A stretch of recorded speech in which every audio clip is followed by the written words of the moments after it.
Hi, this is Lainey Cameron. This is Paulette Stout. And we are here for the Best of Book Marketing podcast. And if you were watching us live, you might notice that we were about 4 minutes late starting. And I put it down to, what date is it today, Paulette? It is Friday the 13th. We are recording this on Friday the 13th, and nothing has gone wrong except for the fact that I left my podcast mic at home. I'm at the co-working center. Then I discovered that my earbuds are missing my earbuds in the case. What else, Paulette? It's just been a weird day, Like, right? my earbuds, at least you have a case. Like, my earbuds, like, must be hiding somewhere. I have no idea. You know, my forehead is, like, ridiculously shiny. Like, it's just been a day, y'all. It's just been a day. It's been a day, and this is a ridiculous, this is a very professional operation, I swear. No, we're just, you know what? We're authors trying to help other authors, and sometimes we get it 100% right, and sometimes we don't. So we are here, but we have a great episode prepared for you. We are going to talk all about book awards. And as you know, the publishing industry is flooded with book awards. If you go Google, book awards, there are just hundreds of them out there. In fact, I give a list to my class where I think it's got 100 plus awards on it that you could potentially apply for or be submitted for. But the big question is, these cost money, a lot of them. Are they worth your time?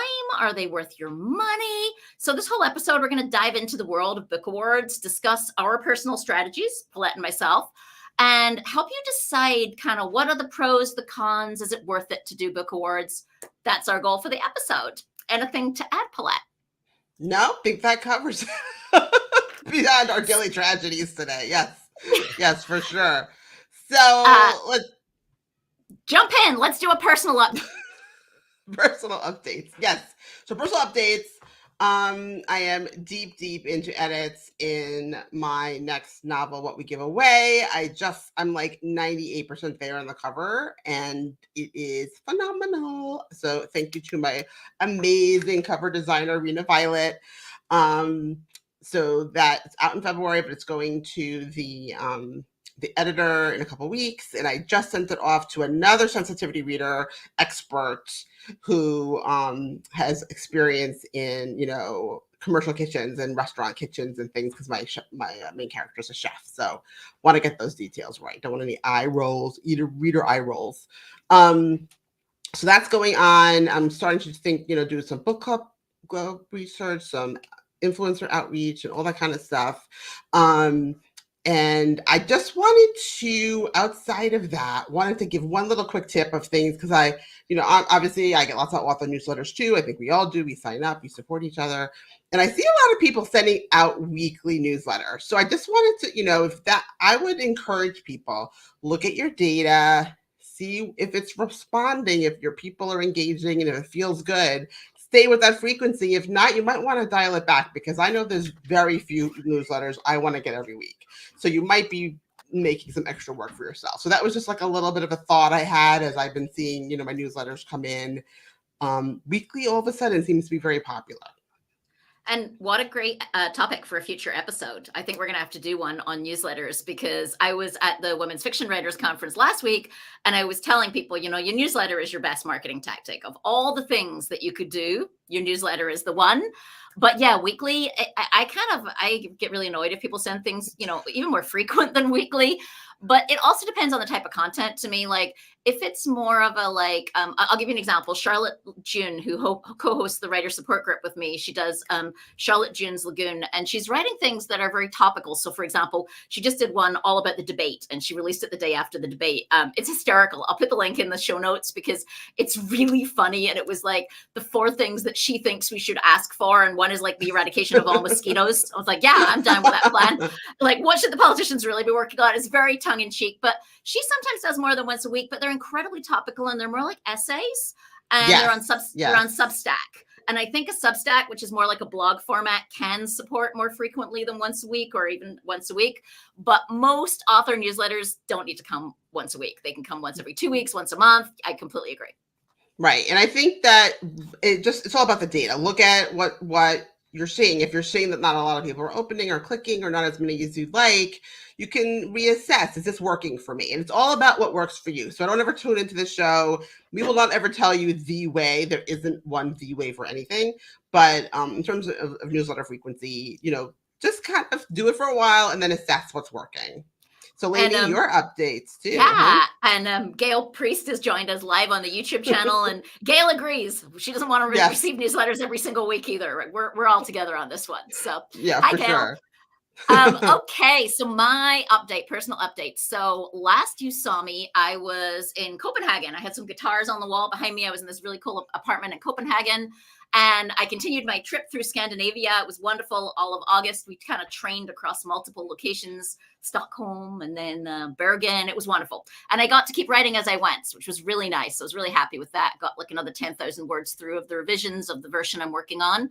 And then last week, I got to go really fun to the WFWA retreat in Albuquerque, and I was teaching. I taught a book marketing boot camp for 3 hours, and we dug down on kind of how to find your target reader. And then we dug down on like 7 different ways to talk about your book that are not leading with plot, which was really fun. And so I really enjoyed that. I had a really funny moment. I'm just going to tell you a funny story here when you get a little too into your author life, where I got towards the airport on the day that I was flying to Albuquerque, and I looked at my boarding pass, and it had my pen name, not my legal name, on the boarding pass. And I went, oh, shoot, I'm not going to be allowed on the plane. And so I had to go to the people at Southwest and beg them to fix the name on the ticket, and they couldn't quite get it right. So my boarding pass kind of said Lainey Cameron on the top, and my legal name underneath. Lainey Cameron is my pen name. But authors with a pen name, make sure that when you're booking plane tickets, your autofill on your browser is turned off, because I didn't notice until I was on my way to the airport. And that was a little bit of a meltdown moment. And it wasn't even Friday the 13th that day. So just telling a funny story of like things to avoid.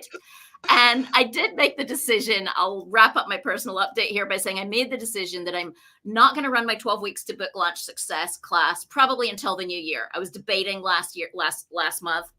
But the reality is my life is a little too crazy. I'm packing my mom. I'm moving her down to San Miguel. I'd like to prioritize keeping my own writing going so I can hopefully finish this draft before the end of the year. So I've decided to prioritize that. I'm doing a little one-on-one consulting, just a very, very tiny amount. So if you need help before the end of the year, I can still help you, but I'm not going to be running the 12 weeks program until probably early in 25. Same as always, get on the wait list if you might be interested. I'll let you know as soon as I open it back up. So with that, go ahead. I just want to point out, because like Lainey was horrified and she posted to social media, what's wrong with my boarding pass? And I saw it and my heart dropped for you. I was like, oh no, I know what's wrong. But look, a lot of people knew. Like they looked at it, they're like, oh my God, wrong name. So I'm so glad. I kept waiting to see the return trip if you got it. If you were able to. It looks like you got home. I was able to. Good. Yeah, but I was worried. I gave it like a full extra 2 hours at the airport in case it was a bit of a meltdown. And the people at Southwest were lovely. But I felt like such an idiot trying to explain why I had the complete wrong name on my boarding pass. I guess you have to carry a book around with you right here. Really, I am an author, I swear. Yeah, do you think it would work with TSA? Here's my book. That's why my boarding pass is wrong. Yeah, so there you go. Lessons and errors to avoid. So it was pretty classic. Okay. So let's get into book awards, because we've got so much good meaty stuff to go through here. And we do. We do. I think we were thinking we might start with like types of book awards, because there are, like I said, there are hundreds of different book awards, but there's kind of fundamentally some different types out there. I mean, we could talk about some of those different types to give people an idea, because everybody has different concepts. And if you've not been through this, you may not even know what we mean by these different book awards. So do you want to lead off with this piece, Paulette? Sure, absolutely. So we just thought we'd just go through a few of the different categories. So obviously there's literary book awards, and these tend to have fewer categories, fiction, nonfiction, poetry or something. And they're more technically more prestigious. You probably have heard of them, Pulitzer, National Book Award, things like that, and most of these are only eligible for traditionally published authors. Although the Pulitzer, you can apply as a self-published author, and y'all, I did. So when I win, you can say you knew me when, right? So that's kind of one. The next one are like kind of deeper awards that have multiple categories within, different genres. And, a lot of them are, they're businesses. They do help authors, but they also are in business of awards and making money in that way. And it doesn't mean that just because they make money from it, that it's necessarily bad. And we'll go through that later on.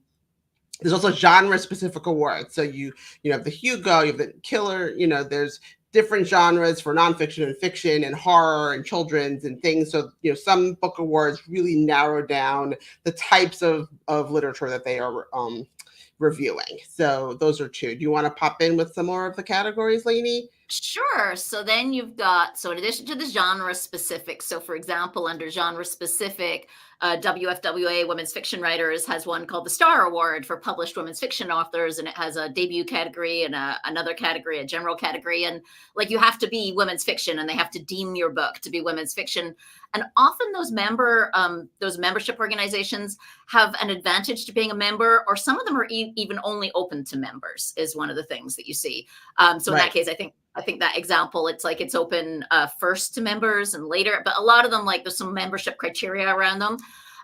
Geography specific. I've seen a number of people win the Royal Palm Literary Awards, which is in Florida. There's also some state specific ones. There's some literary ones that are specific to geographies that you have to live in that geography. And so that's something that's worth looking at. Like the Georgia Author of the Year Awards is specific to the state of Georgia, not the country. Exactly. But yeah, and if you live outside the US, there are many country specific ones, right? There's a whole separate set in the UK that you may have to live in the UK in order to qualify for. So it's really worth looking at those, because some of those have some nice ability to get you out to their membership locally if they have like a conference or something. And then unpublished novels is another one that's pretty cool. So we don't always think of this, but just because you haven't finished writing your book doesn't mean that you couldn't put it in for an award, or just because it isn't published yet doesn't mean you couldn't put it in for an award. So for example, another one from Women's Fiction Writers is an award called the Rising Star, which is for books that are not yet published. I actually was a finalist in the Rising Star myself, and I just saw a book. It can be a great way to get an agent doing an unpublished award, right? If you're in that kind of almost there stage. So for example, with the WFWA one, I think they used to record the first 35 pages. It might be slightly less. Exactly. Hold that book up. Hold that book up. So I was about to say, sorry, couldn't help myself. So Paulette is holding up a book, hold it up, called All They Ask Is Everything by Hadley Leggett. And Hadley won the Rising Star when this was an unpublished book.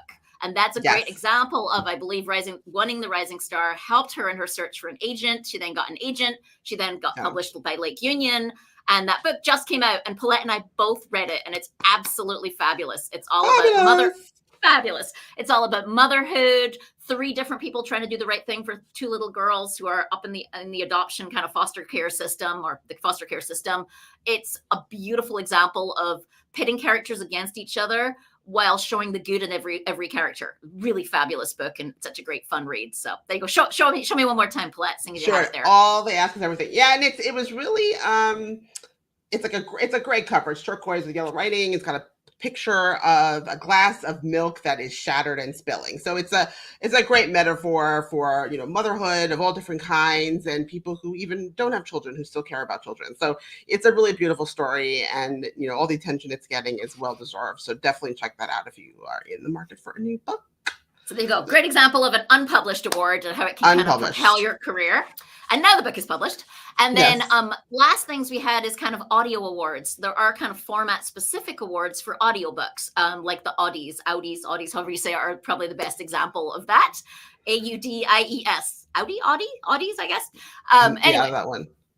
That one. Anyway, so those are some examples of the types of categories. And we're going to talk about the pros and cons as we go into this. But first, let us share a little bit of what Paulette and I did, and then we'll kind of dig into like why you might want to apply. So Paulette, do you want to go first in talking about kind of how you approached awards? Yeah, sure. I mean, I think that as a self-published author, you're always looking for, legitimacy. You're trying to make sure people know that your books are quality. And I look to awards as a kind of a strategic layer to my marketing strategy. I use awards intentionally. I apply for a lot of awards, and I wanted, the social validation, and, you win them and then you're an award-winning author, and that can, spiral more. So I intentionally apply for a lot.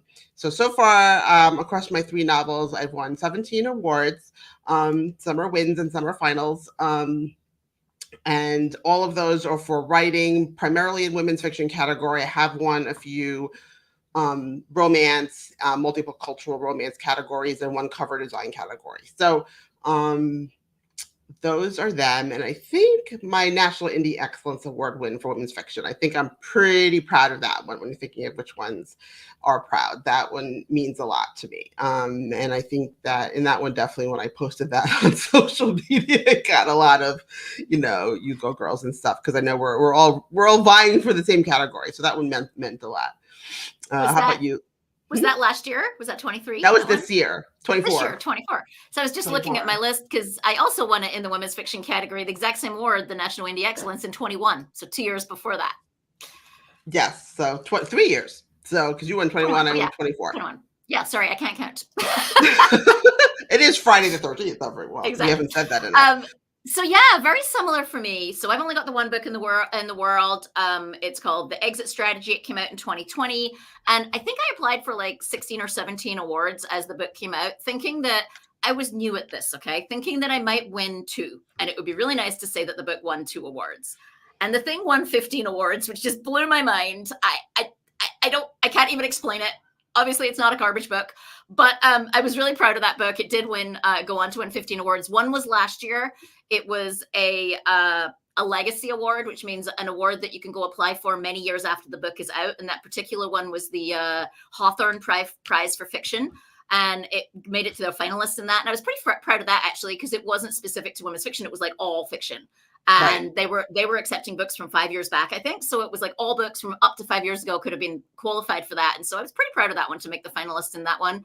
But also I tend to like the ones out of the ones I've won. I really like the ones with cool names. And we're going to talk more about like what are the values of these awards. But for me, why I did this is, as you heard earlier, Lainey Cameron is my pen name. And I needed to build credibility, or I wanted to build credibility that I am a quality author at the beginning of my career. And I felt like if I could do that with my first book, I wouldn't have to repeat it necessarily on all the other books at the same level and extent. But that was my goal, was credibility as a quality author. And so I knew that like these awards, it was mostly me who was going to be talking about them and sharing them. It wasn't like they have a lot of awareness value. We're going to talk about that. And so I like the ones that have really cool names, because if I'm going to share something, I'd like to share something that looks good and sounds good. And so, for example, among the ones that I've won, the Independent Author Network Book of the Year Outstanding Women's Fiction. I love it because you can say I write Outstanding Women's Fiction, right? That's the name of the award, is Outstanding Women's Fiction. So I think I like that one in particular. And I like in 2021 the American Fiction Awards, because that also sounds very credible. It's broad. American Fiction, pretty broad. So that one I think I like and tend to kind of lead with as well. And also, yeah, I was really proud of the National Indie Excellence. I was really proud of the Eric Hoffer Book Award, even though I was only a finalist, because, again, that was all fiction, which is so broad, and so many people apply for that one. So to me personally, to make the finalists in that one, because I knew it was a really big category of people in it, just as a personal ego boost, was valuable to me to say, okay, yeah, that has some value.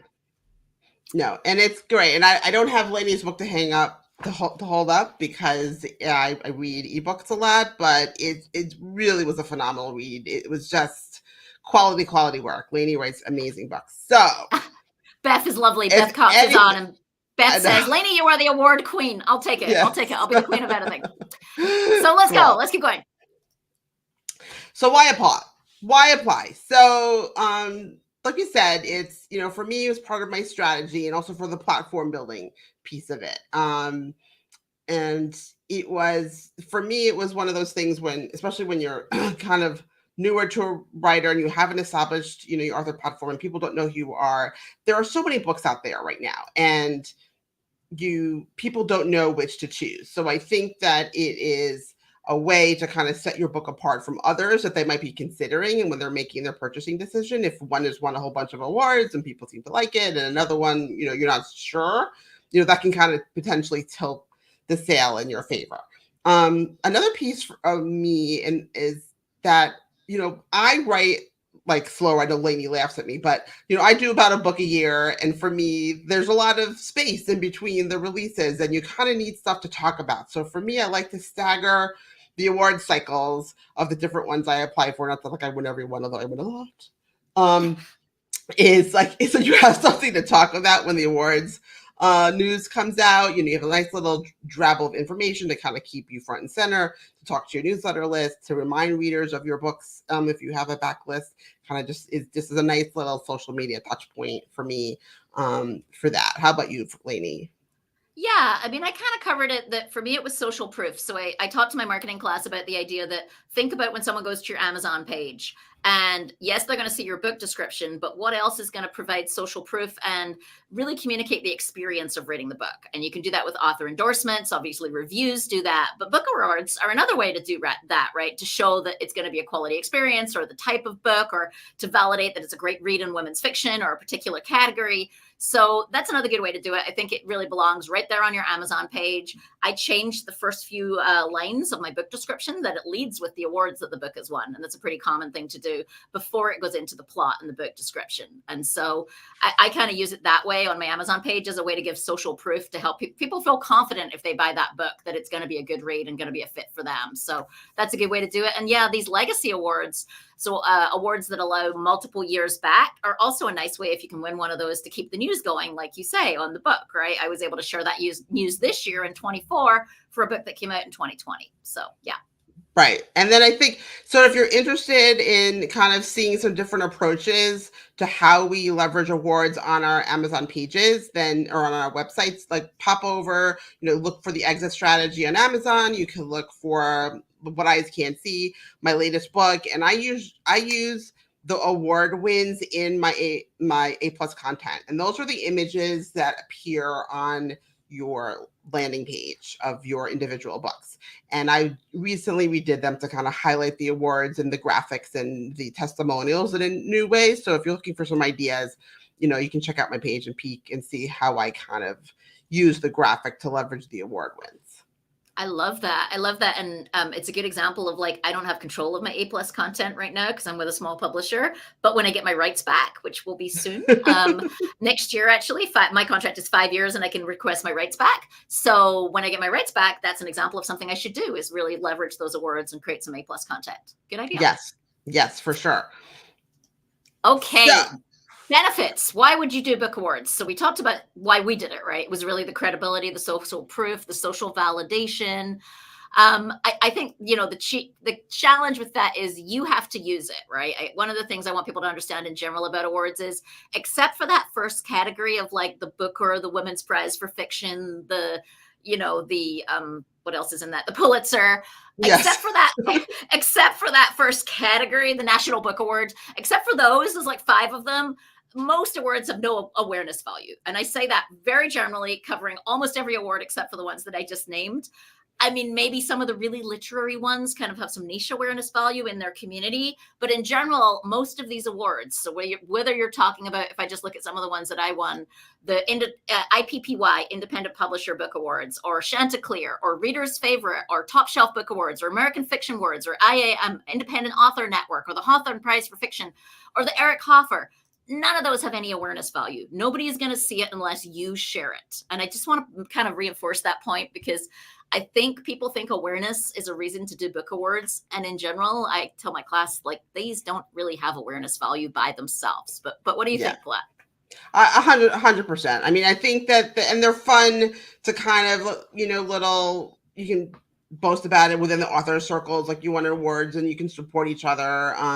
But it's totally for the same. So I'm looking at some of my titles here, Independent Press, Independent Author Network, Writing Awards, New England Book Festival, Indies Today, Book Excellence, like all these things. Exactly. Like, you wouldn't be looking for these, and most people don't know what they are. So I think they are a marketing tool. They're a validation point, like we said, but you can't just kind of get the award and sit back and thumb your fingers and expect book sales to spike. Like, they won't. Right. Money to fall. To use it. Yes. Manna falling from heaven. Exactly. Money will not fall from heavens. The skies will open, a beam of light will come down, and gold will descend on you. Sorry. But yes, but there are some reasons you would do book awards, and they do have some values. And so one is that social validation, right? You can use it to say this is a quality book, it's an award winner. That has a lot of value, right? Readers pay attention to that stuff when you say in your Amazon ad or on your page or on your, book description. The other one is some of them offer some very specific benefits. So let's highlight some of these very specific benefits. So one would be presence at book fairs. So, for example, Reader's Favorite, I believe, has a presence at the Miami Book Fair, and they take out a booth and they bring in all the books that were the winners and put them in a booth at the Miami Book Fair, and readers can come during the Miami Book Fair and see all of the winning books.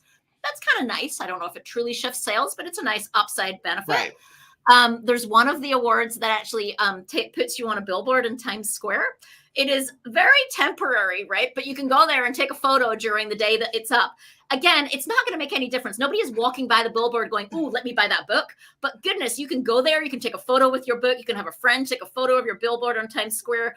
Readers don't understand that you got a billboard on Times Square for all of 2 minutes in one day. They just know that, like, there's a photo of your book in a billboard in Times Square. And I know. I thought about that one. I thought about it. I'm like, oh, I buy out of home professionally for years, and it's like, yeah. And by the way, if you feel very passionately about that, for a few $100, you can buy yourself a place on a billboard on Times Square. You can actually do that yourself. That is totally possible.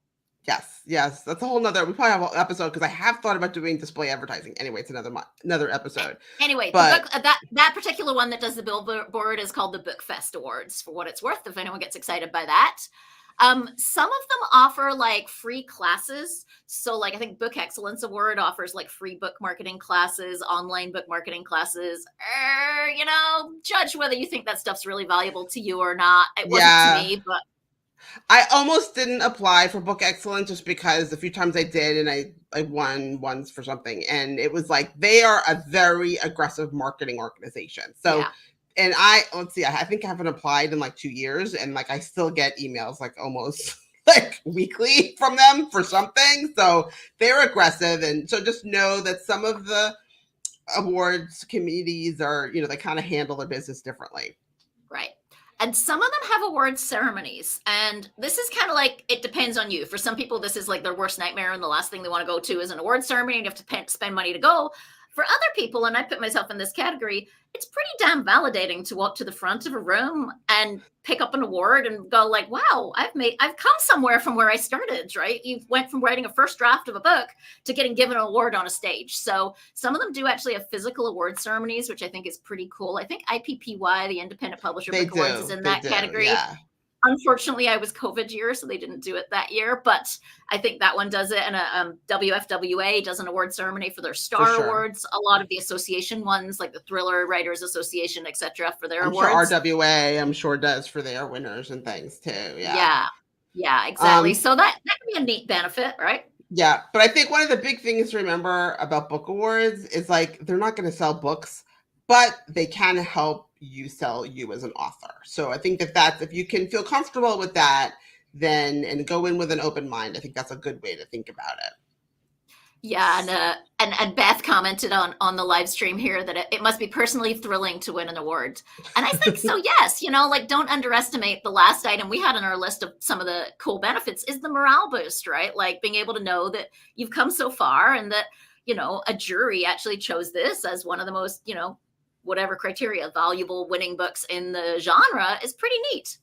Yeah, it definitely is. And I think, and I think especially when you're, there's so much doubt and rejection that's involved in creating books that just having any kind of atta girl, atta boy, atta they is really worthwhile. So definitely don't underestimate the value of that for sure.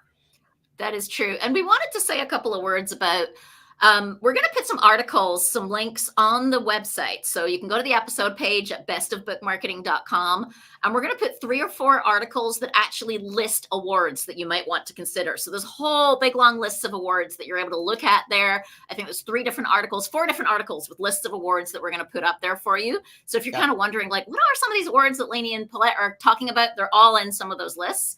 there's a good article that we want to talk about a little bit from the Alliance of Independent Authors. And Paulette and I are both fans of the Alliance of Independent Authors. They do great work. You remember, right, Paulette? I am. They have amazing resources. Yeah. And they have a list, and it's a really good list of awards, but they have a really interesting way that they categorize their awards. And I just wanted to talk about a couple of the criteria they use, because we agree with most of what they say, but then there's a little bit that we're like, I'm not sure I agree with this completely. So what they have on their guiding principles is they say, so this is them, not us for a second, okay? They say they want an event, award event to exist to recognize talent, not to enrich the organizers. We'll come back to this. Their second criteria is that receiving the award is an achievement. They say the judging process should be transparent and clear. The prizes should be appropriate and commensurate with the entry fees. Entrants are not required to forfeit key rights to their work. We're going to talk more about this one. And there is no profiteering upsell. That's exactly what Paulette was just talking about with, like, you know, book excellence. Yes, they're a little bit of a bad offender. So here's the thing. So they have a ranking of all the awards, and they rank very negatively any of the awards that basically are money-making endeavors, awards that exist for the purpose of making money. So they tend to be the ones with like 60 plus categories, and you can enter multiple categories, and it's $50 to $200 per category, right? And they kind of say none of those are worth your while, or they put a caution against them. And I'm not quite as negative on those awards as they are. Because I think if you're only doing it in order to have something that you can promote and show to readers, it doesn't matter so much whether it was money-making versus not money-making, right? Because readers don't know the difference. They don't really know, other than the Booker Prize, they don't know the difference between, you know, a fancy literary award that had a $200 cash prize and an award that tries to make you buy stuff after the fact, right? They don't know the differences. So I'm not quite as negative as they are on the idea of awards that make money. And unfortunately, a lot of these awards, almost all of them, the judging process is not transparent and clear. Like, I wish it was, but like, I would encourage you to go to any of these award websites, and I would say 99 out of 100 don't tell you exactly what their judging criteria is. It's really hard. All you could really do is look at who won in the past in order to determine whether your book would be kind of like those books. But what do you think of this article, Paulette? Yeah, I was kind of surprised, frankly, when I went through the whole grid. It's a grid. So when you go in there, it's like a big table, and they have like the criteria, and they give it like a score of, you know, caution or, you know, good or recommended or whatever the categories are. I was surprised how negative they were about a lot of the different book award prizes. And I think that as long as you go into the award process with open eyes and clear goals for yourself, an awareness of your budget and why you're applying for the awards, I feel like it's a transaction. It's something that I am paying for the opportunity to win a prize, and after I get that, we can use it in all kinds of ways to market the book. So we've each gotten something of value out of the transaction. So I don't see that, for me as a marketer and a bookseller, that there's a huge negative there. If it is not the same as winning like a prestigious literary prize, but that is not what I write, and that is not what I'm seeking, you know? So for me, I'm going into it with open eyes. And I think as long as you do that, a lot of these awards, you know, are fine to enter. Yeah. And so I would say this article, again, we'll link to it on the episode notes on the website, is actually a good article to go consider all of the awards on this page. Like, take the caution ones with a bucket of salt, in terms of, you understand now why they said it's a caution, because anything that's money making is a caution. But most awards actually are money making, right? Like, there's actually relatively few that are nonprofit awards. And so to me, it's a little bit of snobbery there. Like, only want to do nonprofits. Like, I only want to do fancy literary nonprofit awards. Like, okay, but most of us are writing commercial fiction and our stuff doesn't apply to these fancy literary awards. Yeah, 100%. And okay, so we are going to go into some of the disadvantages, kind of some of the big gotchas that you don't want to fall into with these awards. And there's quite a few really big gotchas that we want you to be aware of, because we never want you to walk into something and go, oh my God, I can't believe I did that. Okay. And we're also going to go into some tips for how to apply to awards and give yourself the best chance with these awards. But first, we're going to take a quick commercial break. Not really, but we're going to talk about our sponsor, Lillian Sue, who we are so grateful sponsors us and has sponsored the last 3 episodes, or sponsoring the last episode and this episode and the next one. And Lillian Sue is a publicist, but mostly she sponsored us because she wanted to get the word out about, and I now have a physical copy of it, about her book. It's called The Powerful Publicity Prescription. And it's really designed to help entrepreneurs and authors as entrepreneurs do their own PR, which is pretty cool. And I've had a chance to actually go through it. I've got some Post-it notes. And one of the things I love in it is how she talks about myths. And one of her myths is all publicity is good publicity. And if you've ever seen someone get caught in a Twitter storm for something they said online, and then it just spirals. I mean, we've seen some examples in the author community where someone says something dumbass and it spirals, and they maybe even end up losing their publishing contract as a result. Yes, all publicity is not good publicity. She also has PR myth number 2, spending a lot of money equals PR success. I agree with that one completely. People spend a lot of money and they do not get PR success. And so I love how she kind of breaks down some of these myths. She's got like 5, 6, 7, 8, 9, 10 PR myths. Oh, here's your number 10. PR is about spinning lies to make your brand look good. Love it. And yeah, I love it. And part of what she's doing, so there's 3 parts to the package she sent me. There's the book, there's the PR glossary, and this is very cool. If you go to her website, you can get hold of this. It's basically a workbook. And what I really like about this is she takes some of those lies and she breaks them down. And she actually has you kind of think about, like, why do you believe some of this stuff? So she actually goes through, like, if you have anxiety about talking to the media, like, why do you have anxiety and how do you deal with anxiety talking to the media? She goes through imposter syndrome. Like, if you have imposter syndrome, how do you have, and kind of has you work through, like, why do I have imposter syndrome? How do I deal with that? How do I get over it so I can be better at dealing with media opportunities? It's kind of nice and hands-on. So anyway, I wanted to show you that because she is our wonderful sponsor, and they're great books, The Powerful Publicity Prescription.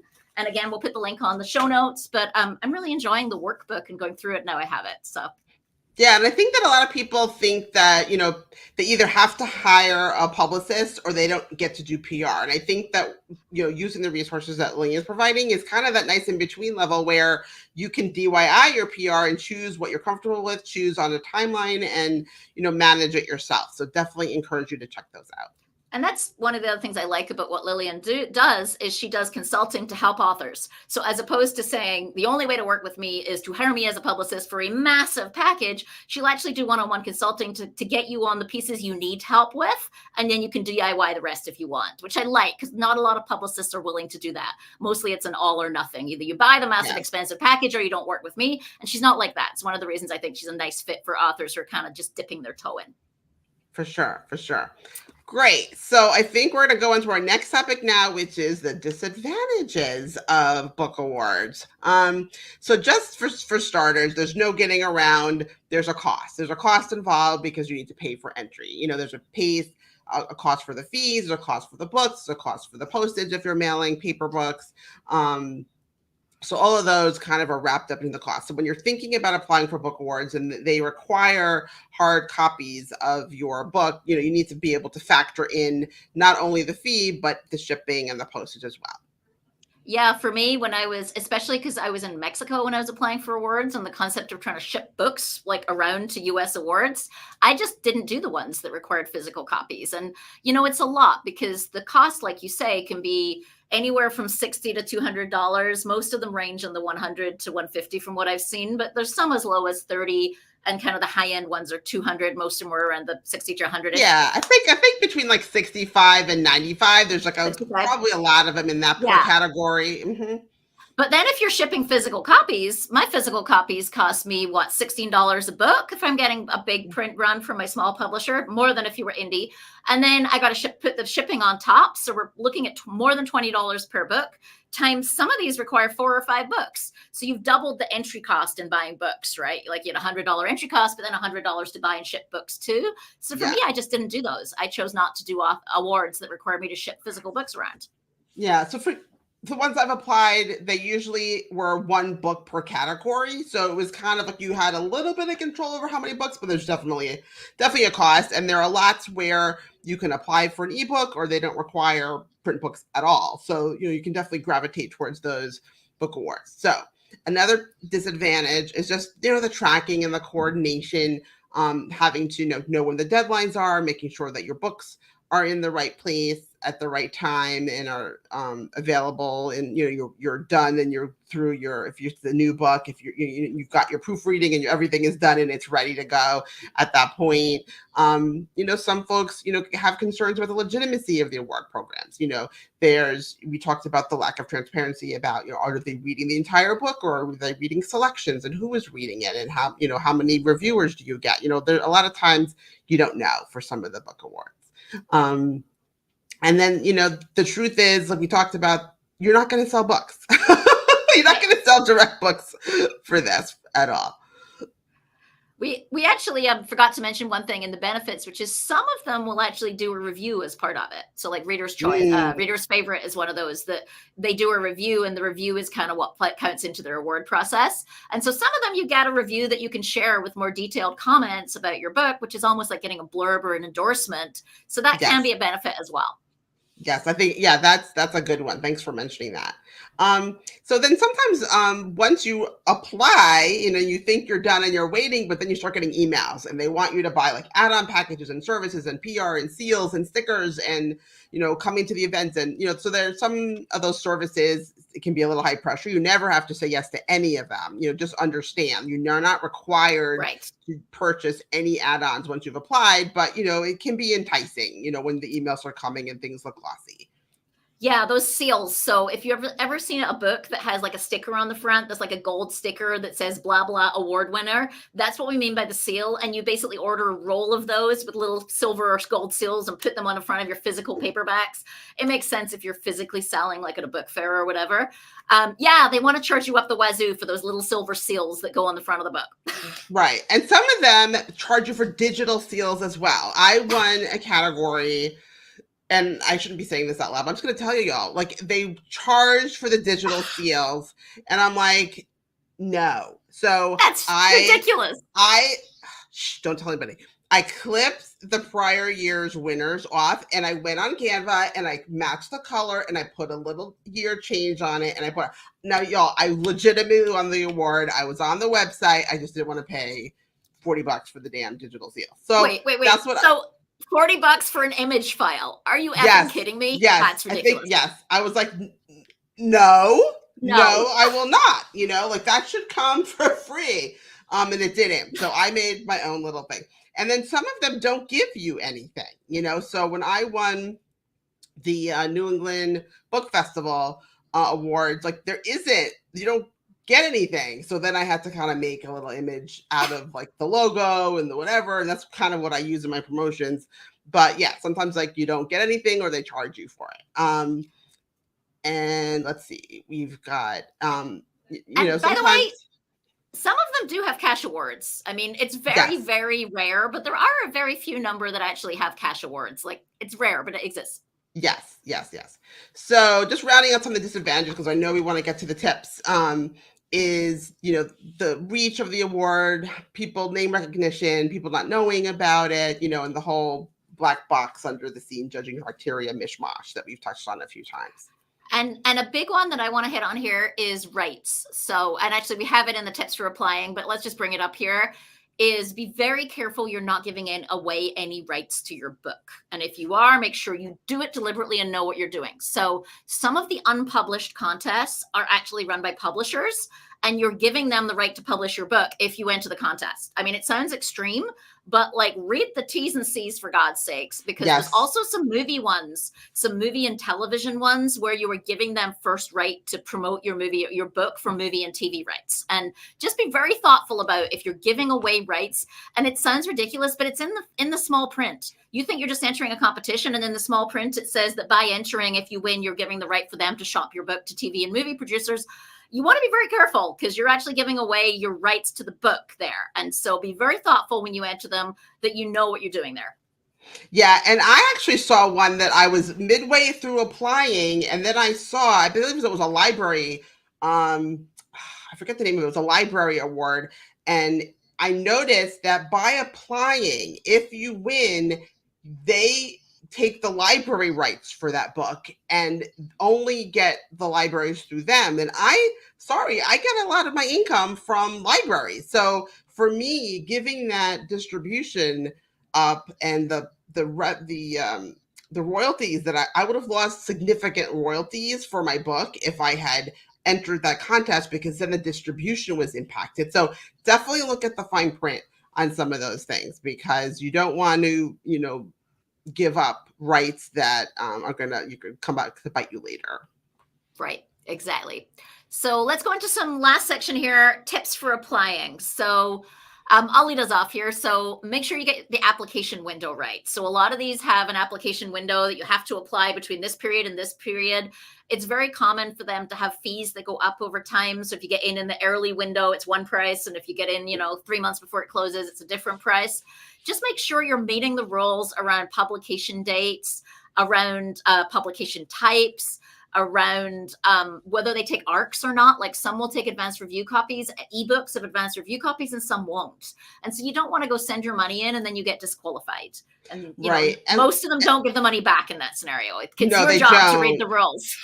And I think I applied for one because, my books sometimes are kind of at the end of the year or whatever, but I always get the copyright like pretty close. So I had a book where my copyright was in one calendar year, but then it was published, within a month of the next calendar year. So I was able to apply because they went by when the book was copyright. So and sometimes they'll say the language you'll see with some of these dates is published in or copyright in, so just look for that distinction, because depending on your situation, you might or might not apply based on what the criteria is there.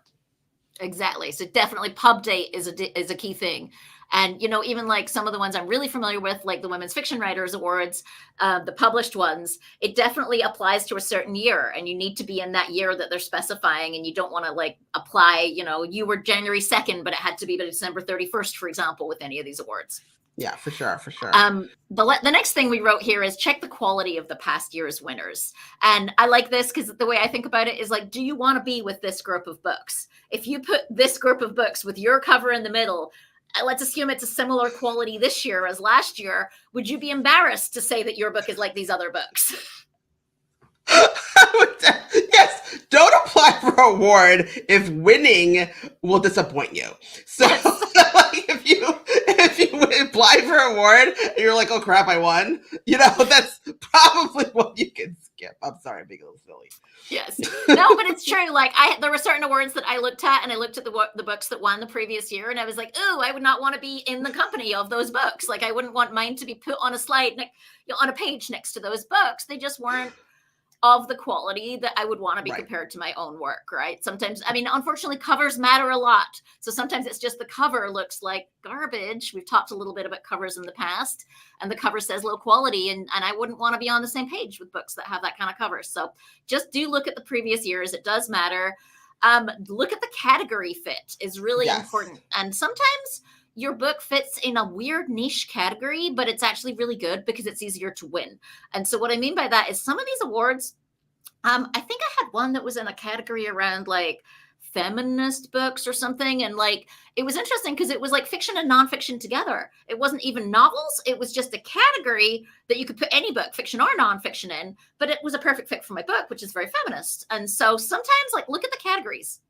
Yeah, and for me, I sometimes won't apply for awards if they don't have a good category fit for me. So if if I'm looking for women's fiction, if they don't have a women's fiction category, and a lot of awards programs don't, then I may not apply for that. But if I have a book that kind of leans a little romancy, or I write, I like my last book one for multicultural fiction. So, you can apply and look for the categories that you think you have a good chance. Some of them have categories by book length, or, if it's a debut, or if it's your second book, or if it's a series, we talked about audio before. So you can get creative with the categories to kind of position yourself for success. And again, like when you go to share it, you can choose whether or not to lead with the category or just with the name of the award, right? Like one of the things I see is people think they have to put every single last detail, the blah, blah book award, blah, blah, blah, blah, blah, blah, blah, blah category. Like, no, like put it on your website somewhere and someone can get the details if they want it. But when you're doing like an ad or something, you don't have to put, all 25 words of the description in there. Yeah, some of them are long, so it's definitely a good choice to cut that back. And again, geographic categories, like the New England Book Festival was a specific regional award, like we talked about, but then there are other larger categories that have regional breakouts, like this is the Northeast one, this is the South, this is the West, so you can decide whether those categories would be a good fit for your book, especially if you, your books, are very centered on a place, that might be a good fit for you. And then you suggested actually, Paulette, this idea of making a list of the awards you want to consider and then prioritizing based on cost, category fit, your budget. And I think that's a really good idea. And also looking at the previous winners, whether you need paper copies or not, the shipping costs. Yep. I mean, you probably don't want to apply to don't do what I did and apply for 17 awards at, a cost of up to $100 each. That's a lot of money that I spent on that. I will acknowledge. Turned out I didn't need to spend that much money, right? Like I thought I would win too. So like if you look at mine and you're like, Lainey applied for 15 awards, that's what I should do. It wasn't deliberate. It wasn't what I thought would happen.